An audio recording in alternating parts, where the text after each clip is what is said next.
Apalagi di sini, Pak. Kalau mau tunggu udah rapat bisa masuk batu bara tuh.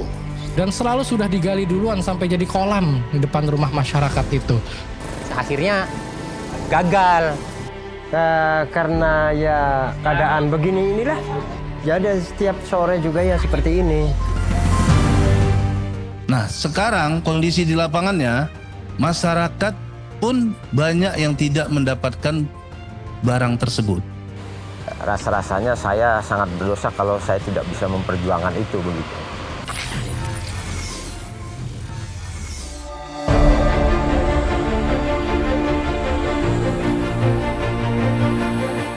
Kita kerap kali merasa kesal, bahkan mengeluarkan umpatan ketika PLN terpaksa melakukan pemadaman.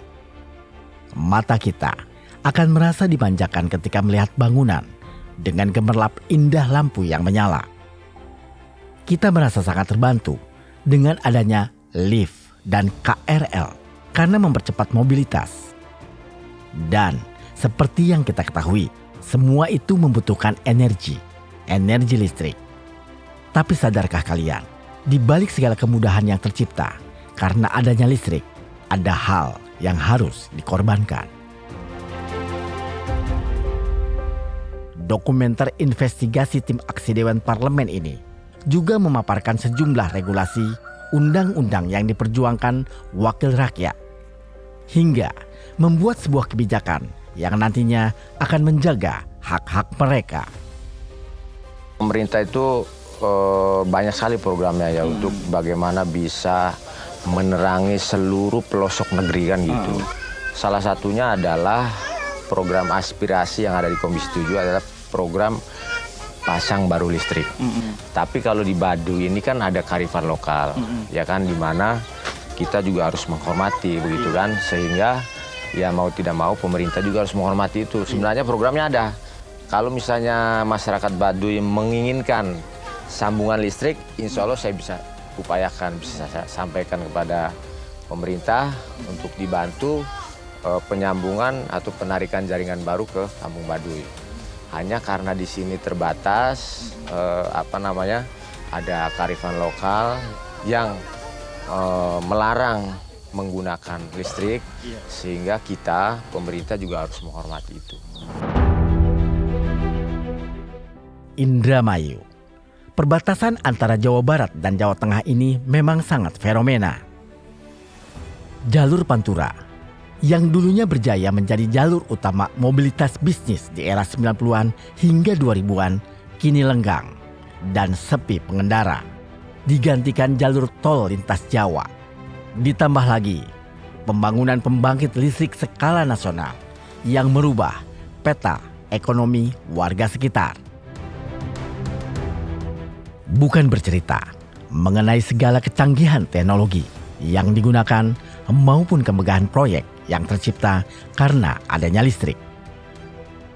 Tim aksi Dewan Parlemen justru lebih tertarik untuk menguak fakta. Di balik gemerlap lampu kota yang megah, terdapat mereka yang harus membayarnya dengan merasakan kerusakan lingkungan, polusi udara, hancurnya mata pencaharian masyarakat, penyakit, bahkan hingga timbulnya korban jiwa. Baunya menyengat, kalau musim kemarau debunya ke pemukiman warga gitu. Kalau anak kecil banyak yang kena flek itu gara-gara batu bara, abu batu bara. Masalah penyakit anak saya sering panas badannya, kadang ya kepalanya itu terus sesak napas, yang sering sesak napas, tidak bisa bernapas. Nah, apalagi di Kameran, saya kan punya kontrakan. Jadi nggak laku ini kontrakan saya tuh. Apa nggak merugikan?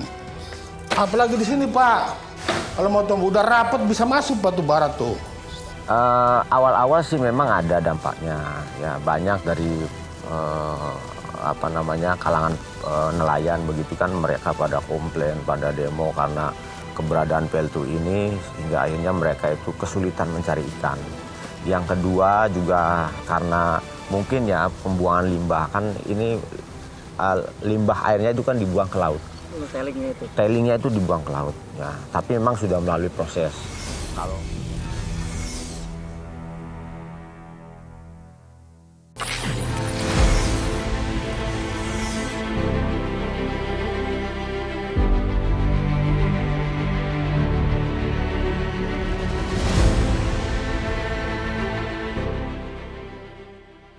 Kehidupan para nelayan tradisional yang paling terdampak karena mata pencaharian mereka terus menurun.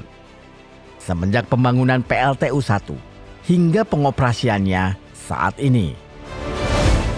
Pembangkit listrik tenaga uap menggunakan bahan bakar batu bara dan pada banyak kasus mencemari udara maupun lingkungan sekitar. Pertanian pun mengalami dampak yang sama.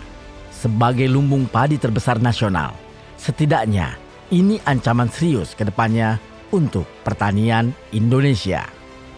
Ini PLN sebenarnya sudah melakukan upaya-upaya.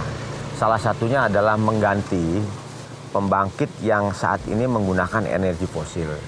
Nah, di Indramayu sendiri sebenarnya ada di sebelah sana ini sebenarnya akan dibangun PLTU tahap 2 pada waktu itu. Sekarang dipending, ditunda dan insya Allah ini akan menjadi pembangkit yang bersumber dari energi baru, terbarukan, energi hijau gitu kan.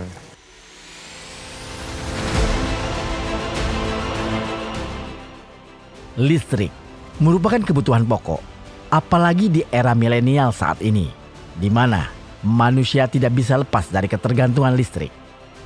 Namun, di balik terangnya listrik, ada sisi gelap kelamnya kehidupan.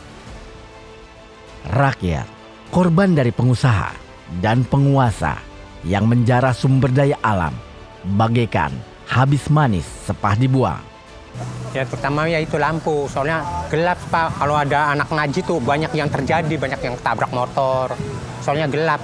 Ya kalau kecelakaan mah emang namanya gang pertigaan ya, motor yang kebanyakan mah, anak kecil ke anu tuh. Dulu ini Pak, waktu kubunya Pak Jenny udah ada itu titik-titiknya untuk tenaga surya. Nah, akhirnya gagal. Semestinya mereka itu harusnya hadir.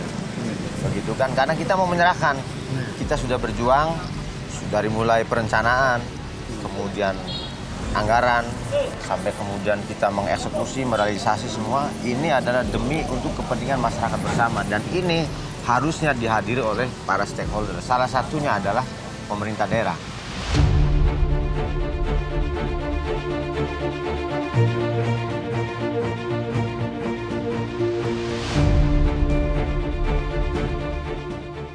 Dalam hal ini, Dewan Perwakilan Rakyat Republik Indonesia selaku pembuat regulasi berupaya semaksimal mungkin mengingat listrik yang terus dibutuhkan, juga adanya campur tangan pemerintah dalam bisnis ini.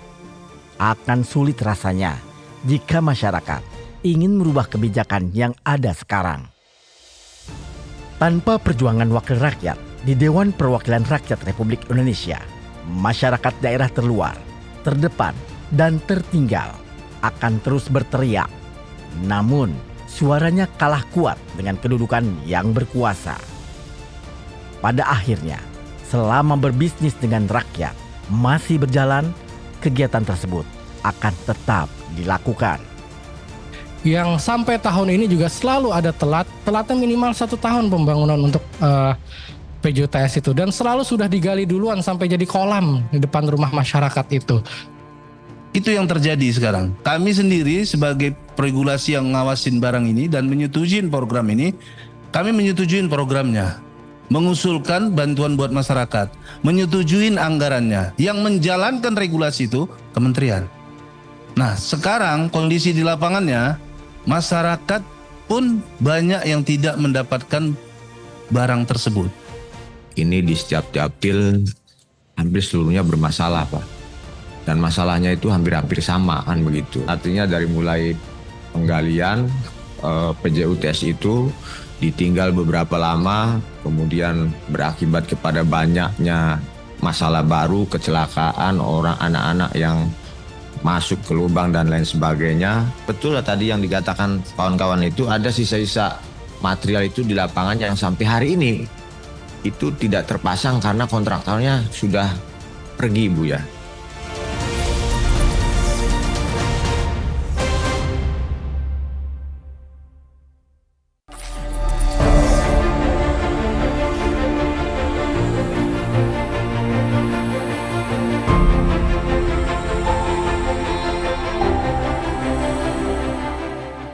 Dunia politik tidak terlepas dari para pengusaha, sehingga siapapun yang menjadi penguasa akan menentukan nasib keberpihakan mereka kepada pengusaha. Pemerintah pun seakan menganggap remeh dan biasa, bahkan saling lempar tanggung jawab, dan mereka merasa sudah berjasa. Tim Aksi Dewan bergerak ke wilayah ujung Kabupaten Indramayu, mencoba mengklarifikasi kondisi sebenarnya di Desa Cikawung yang diinformasikan tidak teraliri listrik sejak 20 tahun lalu. Kita melakukan kunjungan lapangan ke sana. Sarapan di sana lalu kan begitu, Pak, ini bagaimana kita zaman sudah merdeka, sudah canggih, ya kan? Ya, tapi kenapa sekarang kita ini belum dapat menikmati listrik, kan begitu, bro? Yang belum teraliri di situ sekitar 300 kepala keluarga. Warga Desa Cikawung hanya mengandalkan penerangan seadanya, seperti cempor, Petromax, dan lampu buatan sendiri. Ironis memang, dengan keterbatasan ekonomi, warga di sini tidak mampu membayar biaya pemasangan listrik, sehingga aliran listrik pun tidak bisa tersambung ke rumah mereka. Ini daerah Cikawung, Pak. Cikawung, Kecamatan Trisi. Tiap kegiatan pengajian seperti ini Ya, memang ya ini karena ya keadaan begini inilah. Jadi setiap sore juga ya seperti ini. Terutama ya saya tuh prihatin tentang masalah lampu. Karena ya anak-anak mah ya pada terjun ngaji. Juga makanya saya ya ngajar anak-anak itu ya kurang memadai lah, sangat memprihatinkan sebetulnya karena ya beginilah namanya kawasan pedalaman begini.